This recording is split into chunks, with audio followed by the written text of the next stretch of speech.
دیکھو دیکھو کون آیا محمد عربی کا دین آیا، دیکھو دیکھو کون آیا۔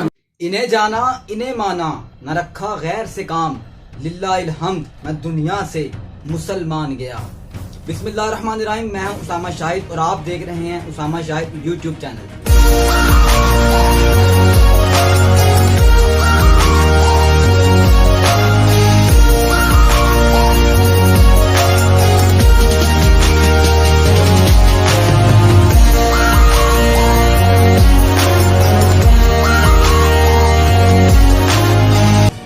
آج ہم بات کریں گے ایک ایسے شخص کے بارے میں جس کے بارے میں اگر ہم یہ کہیں کہ وہ ایک سچا عاشق رسول تھا تو میرا یہ کہنا غلط نہیں ہوگا۔ آج ہم بات کریں گے اس شخص کے بارے میں جس نے اپنی پوری زندگی ختم نبوت کے لیے وقف کر دی تھی۔ آج ہم بات کریں گے ایک ایسے شخص کے بارے میں، ایک ایسے ہیرے کے بارے میں جس کو آج ہم نے کھو دیا ہے، اور آج دنیا اس ہیرے کو امیر المجاہدین، شیخ الحدیث و تفسیر حضرت علامہ مولانا خادم حسین رضوی رحمۃ اللہ علیہ کے نام سے جانتی ہے۔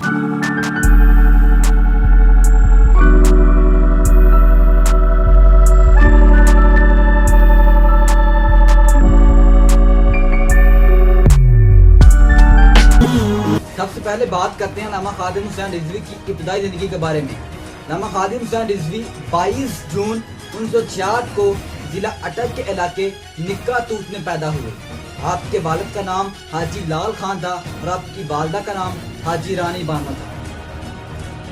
علامہ خادم حسین رضوی نے اپنی ابتدائی تعلیم اپنے گاؤں سے حاصل کی۔ اس کے بعد آپ اپنے گھر بار کو چھوڑ کر جہلم آ گئے۔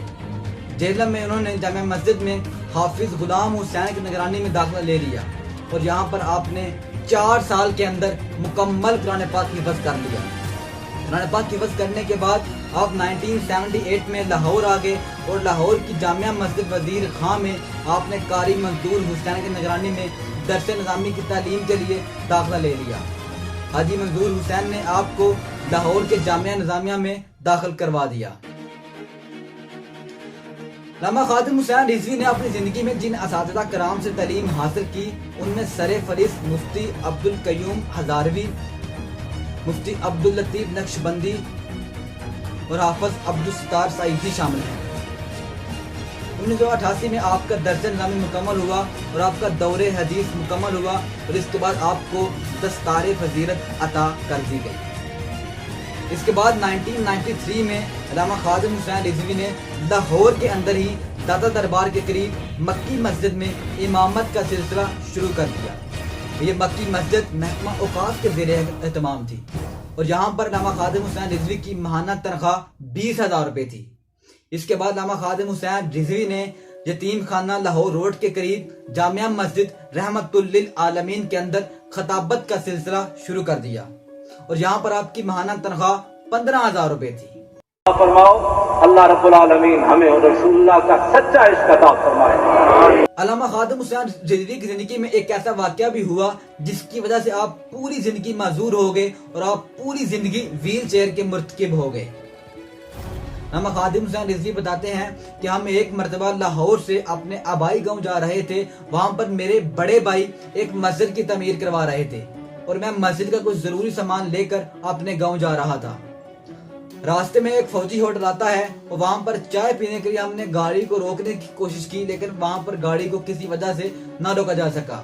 اس کے بعد آگے چل کر ایک CNG کا پمپ آتا ہے اور ہم نے وہاں پر گاڑی کو روکا۔ علامہ خادم حسین رضوی کہتے ہیں کہ میں نے ڈرائیور کو کہا کہ آپ CNG ڈلواؤ، میں وضو کر کے آتا ہوں۔ علامہ خادم حسین رضوی کہتے ہیں کہ یہ میری زندگی کا آخری وضو تھا جو میں نے کھڑے ہو کر ادا کیا۔ اس میں CNG ڈلواؤ، میں وضو کرنے چلا گیا۔ وہ جو ہوتا ہے نا بیسن، اس پر میں نے وضو کیا۔ آخری میرا کھڑے ہونے والا وہی وضو ہے۔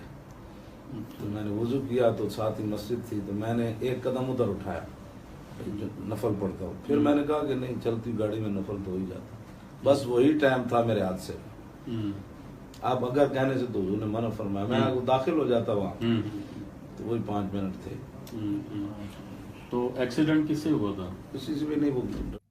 اور ساتھ ہی ایک مسجد تھی. جو ہی آپ نے نفل ادا کرنے کے لیے اس مسجد کی طرف قدم کو بڑھایا تو علامہ خادم حسین رضوی کے ذہن میں خیال آیا کہ کیوں نہ میں نفلوں کو گاڑی کے اندر بیٹھ کر ادا کر لوں. اس کے بعد آپ کے اپنے سفر کا باقاعدہ آغاز کر دیا اور آپ راستے میں درود مصطفیٰ پڑھ رہے تھے. اور علامہ خادم حسین رضوی کہتے ہیں کہ راستے میں ایک مور آتا ہے اور ہماری گاڑی مور کاٹنے کی بجائے سیدھی ہی جا رہی تھی. میں نے ڈرائیور کو کہا کہ کیا کر رہے ہو. جب میں نے اس کی طرف دیکھا تو وہ سو رہا تھا اور اس طرح ہماری گاڑی سیدھی ہی چلی گئی. علامہ خادم حسین رضوی کہتے ہیں کہ درود مصطفیٰ کی برکت سے اس حادثے میں میری اور میرے ڈرائیور کی جانی نقصان نہ ہوا اور ہماری گاڑی بھی محفوظ رہی. وہ موڑ آج بھی میں جاتا ہوں تو اس موڑ پر میں توبہ استغفار کرتا ہوں. اتنا بڑا موڑ بھی نہیں تھا. میں نے درود مصطفیٰ شریف پڑھ رہا تھا, اسی برکت سے شاید مجھے زندگی مل گئی. میں پڑھ رہا تھا, جب وہ موڑ میں نے دیکھا نا اچانک تو وہ سیدھا جا رہا تھا. میں نے کہا کیا کر رہے ہو. میں نے دیکھا وہ ایسے ایسے کر رہا تھا. اتنی دیر گاڑی نیچے جا تو گاڑی کو بھی کچھ نہیں ہوا, ڈرائیور کو بھی کچھ نہیں ہوا میرے ساتھ. اسے کہتے ہیں کہ جسے اللہ رکھے اسے کون چکھے. اب سوال یہاں پر یہ پیدا ہوتا ہے کہ علامہ خادم حسین رضوی نے اپنی درس و تدریس کی زندگی کو کیوں چھوڑا اور سیاست میں کیوں آئے. تو یہ بات اس وقت سٹارٹ ہوتی ہے جب آسیہ ملونہ جیسی خاتون کو حکومت پاکستان نے رہا کر دیا. آسیہ ملونہ وہ بد نصیب خاتون تھی جس نے ہمارے نبی محمد مصطفیٰ صلی اللہ علیہ وآلہ وسلم کے خلاف نازیبہ الفاظ استعمال کیے تھے. اس وقت پنجاب کے گورنر کا نام سلمان تصیر تھا. سلمان تصیر نے آسیہ ملونہ کی کھلا حمایت کی. وہ جیل میں جا کر اس کی حمایت کرتا, وہ نجی محفلوں میں اس کی حمایت کرتا. سلمان تصیر کے باڈی گارڈ کا نام جناب ممتاز حسین قادری تھا. جناب ممتاز حسین قادری کو ایمانی غیرت اور نبی اکرم صلی اللہ علیہ وآلہ وسلم کا امتی ہونے کی وجہ سے یہ بات بڑی ناگزیر لگی اور جناب ممتاز حسین قادری نے سلمان تصیر کو اسلام آباد کی آپ پارا مارکیٹ کے اندر 4 جنوری 2011 کو گولیوں سے چھلنی کر دیا اور اس طرح آپ نے ان کو قتل کر دیا. اس کے بعد ممتاز حسین قادری کو حکومت وقت نے گرفتار کر لیا. گرفتار کرنے کے بعد ممتاز حسین قادری کو اڈیالہ جیل میں بھیج دیا گیا. علامہ خادم حسین رضوی نے اس پر حکومت وقت کی سخت مخالفت کی اور ممتاز حسین قادری کی حمایت کی. ممتاز حسین قادری کی حمایت کے نتیجے میں حکومت وقت نے آپ کے راستے میں روڑے اٹکانا شروع کر دیے اور اس طرح آپ نے اپنے عہدے سے استعفیٰ دے دیا اور اس طرح آپ محکمہ اوقاف سے علیحدہ ہو گئے. محکمہ اوقاف سے علیحدہ ہونے کے بعد حکومت وقت نے آپ کو کئی مرتبہ آپ کے عہدے کے اوپر بحال کرنے کی کوشش کی لیکن آپ نے ہر بار انکار کر دیا. محکمہ اوقاف سے علیحدہ ہونے کے بعد آپ نے حکومت کے اوپر ان کی غلط پالیسیوں پر اپنی سخت تنقید کو جاری رکھا اور اس طرح آپ نے اپنے سخت بیانات کی وجہ سے ہی قدامت تن طبقے میں اپنی جگہ بنا لی. اس کے بعد علامہ خادم حسین رضوی نے ممتاز حسین قادری کی بھرپور حمایت کی جس کے بعد ممتاز حسین قادری کو حکومت وقت نے قتل جرم میں پھانسی کی سزا سنا دی اور اس طرح 2016 کو ممتاز قادری کو پھانسی کے ذریعے شہید کر دیا گیا. جب مولانا خادم حسین رضوی نے ممتاز حسین قادری کے جنازے میں شرکت کی تو آپ رو پڑے اور آپ نے اپنی دستار کو اتار کر ممتاز حسین قادری کے قدموں میں رکھ دی کہ ہمیں معاف کرنا, ہم ایک سچے عاشق رسول کو انصاف نہ دلوا سکے.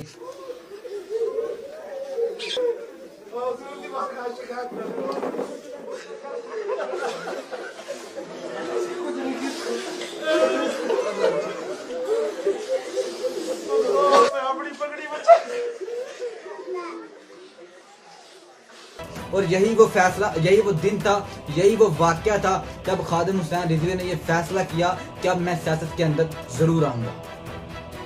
علامہ خادم حسین رضوی کی تحریک رہائی ممتاز حسین قادری کے 40ویں کے موقع کے اوپر تحریک لبیک یا رسول اللہ صلی اللہ علیہ وآلہ وسلم میں تبدیل ہو گئی اور یہاں سے آپ نے اپنی سیاست کا باقاعدہ آغاز کر دیا. 2016 میں توہین مذہب کے حق میں ریلی نکالنے کے اوپر آپ کے اوپر لاٹھی چارج کیا گیا, آپ کو گرفتار کر کے جیل بھیج دیا گیا. 2017 میں آپ پہلی مرتبہ ضمنی الیکشن کی سیٹ کے اوپر کھڑے ہوئے اور آپ نے پہلی مرتبہ ہی 7000 ووٹ لے لیے اور اس کے بعد پشاور اور لودھرا کی سیٹوں میں بھی آپ نے 10 سے 11,000 ووٹ لیے۔ اسی دوران حکومت کی جانب سے ختم نبوت شک میں الفاظ بدلنے پر جہاں پر لاکھوں لوگوں نے آواز اٹھائی، وہاں پر خادم حسین رضوی وہ واحد شخص تھا جس نے لاہور سے لے کر اسلام آباد تک لانگ مارچ کیا اور اسلام آباد میں فیض آباد کے مقام کے اوپر آپ نے 22 دن دھرنا دیا، اور یہ دھرنا پاکستان کے کامیاب ترین دھرنوں میں سے ایک ہے۔ اس دھرنے کے بعد لوگوں نے علامہ خادم حسین رضوی کے اوپر تنقید کرنا شروع کر دی، لیکن آپ اپنے موقف سے پیچھے نہ ہٹے، اور اس دھرنے کے بعد آپ نے حکومت وقت سے اپنے تمام مطالبات منوا لیے، اور آپ کے عزم مصمم کے سامنے حکومت کی ناپاک چالاکیاں ایک ریت کی بنی ہوئی دیوار ثابت ہوئیں۔ اس کے بعد 2018 کے الیکشن میں آپ نے تحریک لبیک پاکستان کے سیاسی ونگ کو الیکشن کمیشن میں رجسٹر کروا لیا، اور آپ نے پورے ملک پاکستان میں اپنے 560 اراکین کو کھڑا کر دیا، اور اس طرح تحریک لبیک پاکستان نے 22 لاکھ سے زائد ووٹ لے کر سیاسی حلقوں میں خطرے کی گھنٹی بجا دی، اور اس طرح تحریک لبیک پاکستان کے اندر تیسری بڑی پارٹی بن کر ابھری۔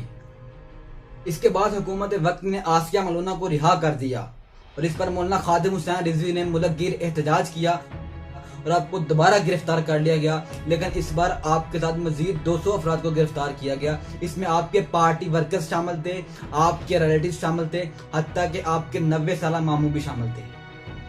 جب آپ کو گرفتار کیا گیا تو اس وقت سردی کی ٹھنڈی راتیں تھیں، اور آپ کو سردی سے بچنے کے لیے صرف ایک کمبل دیا گیا، اور اس کمبل کی لمبائی اور چوڑائی اتنی کم تھی، آپ اپنے سر کو ڈھانپتے آپ کے پاؤں ننگے ہو جاتے، آپ اپنے پاؤں کو ڈھانپتے آپ کا سر ننگا ہو جاتا تھا۔ علامہ خادم حسین رضوی ویل چیئر کے بغیر 2 منٹ بھی زمین پر نہیں بیٹھ سکتے تھے، لیکن آپ پورے 6 ماہ صرف اور صرف ختم نبوت کی خاطر آپ نے 6 ماہ جیل کے اندر ویل چیئر کے بغیر زمین پر زندگی گزاری تھی۔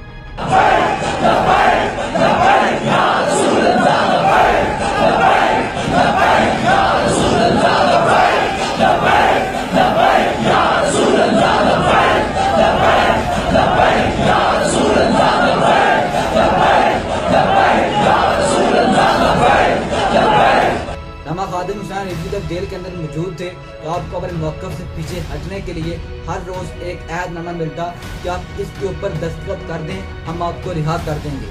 اس کے ساتھ ساتھ علامہ خادم حسین رضوی کی تحریک کو بھی دبانے کی کوشش کی گئی، لیکن آپ نے اپنی جان کی پرواہ کیے بغیر ختم نبوت کے اوپر پہرا دینے کو ترجیح دی۔ مولا صلی اللہ، بس اسی کلمہ رسول اللہ دا پڑھیا، بس مت کوئی سمجھے جی ہمارے حضرت کے خلاف بات ہو گئی، تم اپنے حضرت نو سنبھال کے رکھ، ہمیں تو وہاں ہمارا بابا بتا گیا، انہیں جانا انہیں مانا، نہ رکھا غیر سے کام، للہ الحمد میں دنیا سے مسلمان ہوں۔ جا تو اپنے علامہ خادم حسین رضوی ایک سچے عاشق رسول تھے، لیکن اس کے ساتھ ساتھ وہ علامہ اقبال کی شاعری کے اوپر بھی مکمل عبور رکھتے تھے۔ اقبال کہندا ہوئے تو نے پوچھی ہے امامت کی حقیقت مجھ سے، حق تجھے میری طرح صاحب اسرار کرے، ہے وہی تیرے زمانے کا امام برحق جو تجھے حاضر و موجود سے بیزار کرے، موت کے آئینے میں دکھا کر تجھے رخ دوست زندگی تیرے لیے اور بھی دشوار کرے، دے کے احساس زیاں تیرا لہو گرما دے، فقر کی سان چڑھا کے تجھے تلوار کرے، فتنہ ملت بیدا ہے امامت اس کی جو مسلمان کو سلاطین کا پرستار کرے۔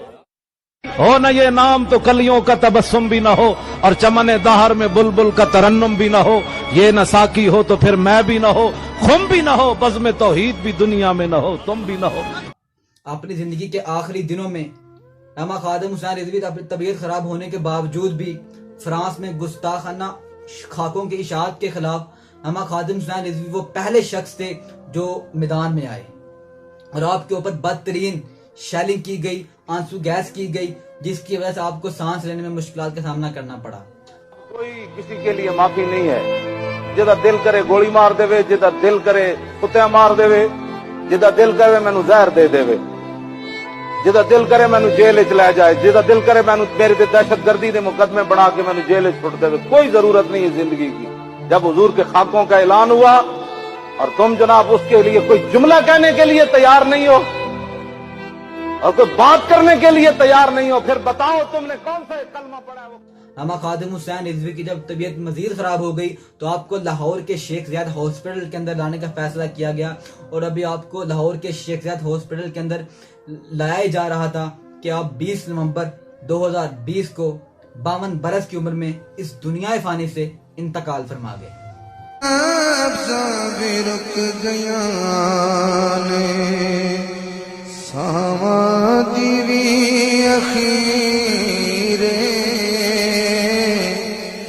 مطلوب تیری آقا مطلوب تیری سونا اکھیاں نو تصویر۔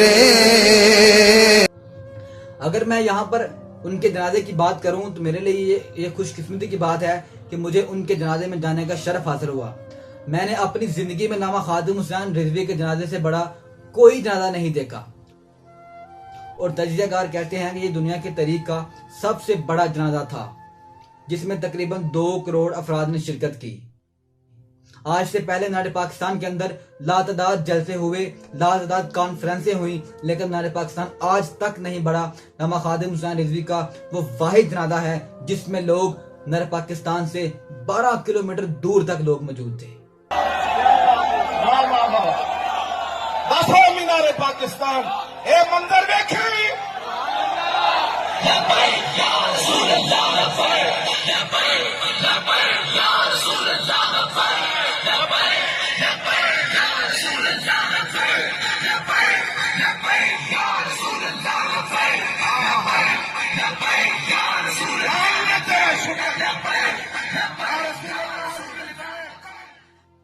علامہ خادم حسین رضوی اس دنیا سے چلے گئے، لیکن وہ مسلمانوں کے دلوں میں ختم نبوت کی خاطر ایک سچا جذبہ چھوڑ گئے۔